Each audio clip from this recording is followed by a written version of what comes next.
Hello আমার midnight বেঙ্গলের বন্ধুরা, আপনারা সবাই কেমন আছেন? আশা করছি আপনারা সবাই ভালো আছেন। আজকে আমি গল্প বলতে চলেছি রাহুল নামের একটি কলেজে পড়া স্টুডেন্টের গল্প।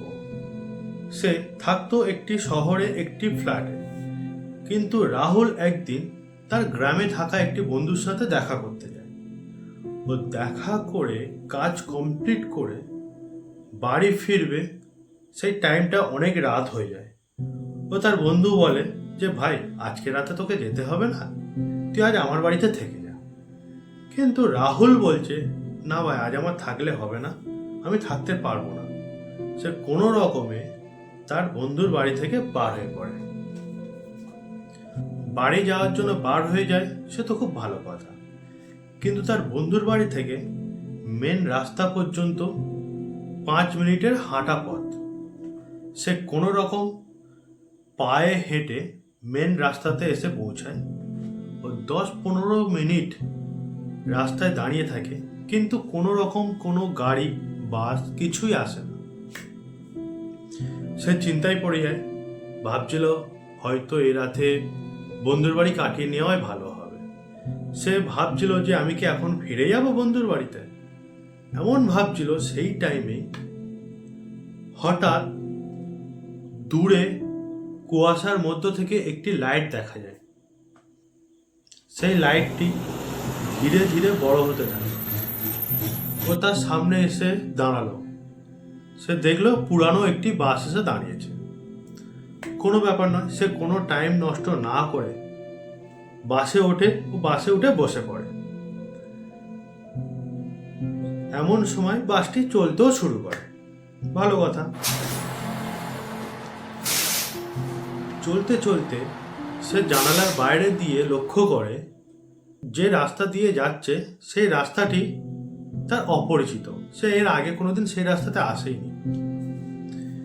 তো তখন ও চিন্তায় পড়ে যায়। ও পাশের একটি প্যাসেঞ্জারকে জিজ্ঞাসা করে, ভাই, এই বাসটি কোন রাস্তা দিয়ে যাচ্ছে একটু আমাকে জানাবেন? তো প্যাসেঞ্জারটি না মাথা উঁচু করে, না কোনো প্রশ্নের উত্তর দেয়, চুপচাপ বসে থাকে। ঠিক আছে, ও কিছু মনে করেনি, ফোন ঘাঁটতে শুরু করে। ফোন ঘাঁটতে ঘাঁটতে হঠাৎ বাসের মধ্যে যে ওয়েদারটি চেঞ্জ হতে শুরু করে, আস্তে আস্তে শীতল হতে স্টার্ট করে। সে তো অবাক যে এমন তো হওয়ার কথা নয়। ও তখন বাসের চারিদিকে লক্ষ্য করতে শুরু করে যে কি ব্যাপার হচ্ছে। আর বাসের মধ্যে যারা বসে আছে, না তারা নিজেদের মধ্যে কথা বলছে, না কিছুই করছে। পুরো একদম নিস্তব্ধ বাস, পুরো সব চুপচাপ বসে আছে। এমনি তো বেশি জন প্যাসেঞ্জার ছিল না, তার মধ্যেও সব চুপচাপ বসে আছে, কোনো সাড়া নেই, কোনো শব্দ নেই। ওর একটু আজব মনে হচ্ছিল, কিন্তু তবুও চুপচাপ বসেছিল। তো এমন সময় সে পাশে একটি প্যাসেঞ্জারের দিকে লক্ষ্য করে দেখে প্যাসেঞ্জারের নিচে পা নেই।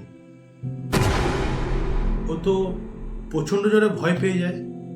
ও ভয় পাওয়াতে ও সঙ্গে সঙ্গে দৌড়ে গিয়ে কন্ট্রাক্টরের কাছে গিয়ে দাঁড়ায়। ও কন্ট্রাক্টরকে ও বলতে থাকে একটি প্যাসেঞ্জারের পা নেই। তখন কন্ট্রাক্টর মাথা উঁচু করে।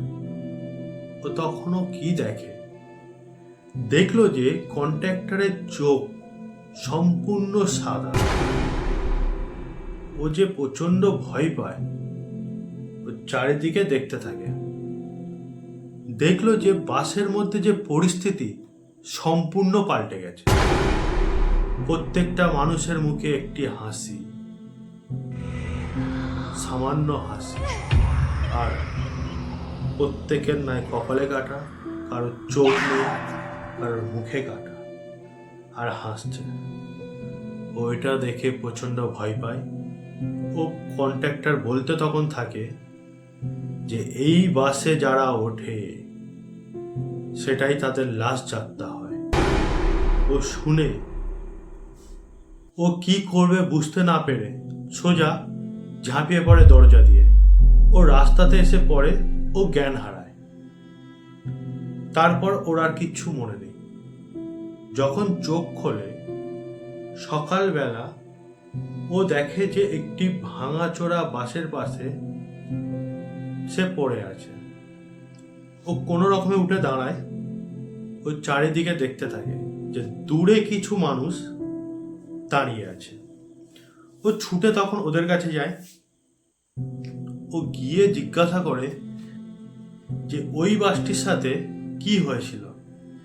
তখন এরা বলতে শুরু করে ওই বাসটি আজ থেকে প্রায় 5 বছর আগে অ্যাক্সিডেন্ট করে রাতে, ও যতগুলো প্যাসেঞ্জার ছিল সবাই মরে যায়। এটা শোনার পরে ও কাল রাতের সমস্ত ঘটনা এদেরকে বলতে থাকে। ওরা ওর একটিও কথা বিশ্বাস না করাতে ও আর কোনো কথা না বলে সোজা ওর বাড়িতে পৌঁছায়।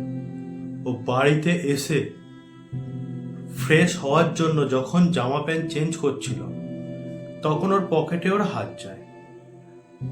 পকেটে হাত দিয়ে দেখছে কিছু একটি আছে। সে বার করলো, করে দেখছে কাল রাতের সেই বাসের টিকিট, আর টিকিটে যে ডেটটি লেখা আছে আজ থেকে 5 বছর আগের ডেট। তো বলুন বন্ধুরা, ওই বাসে যদি আপনারা কেউ থাকতেন তাহলে কি মনে হয় আপনারা বাঁচতে পারতেন? কমেন্ট করে জানান।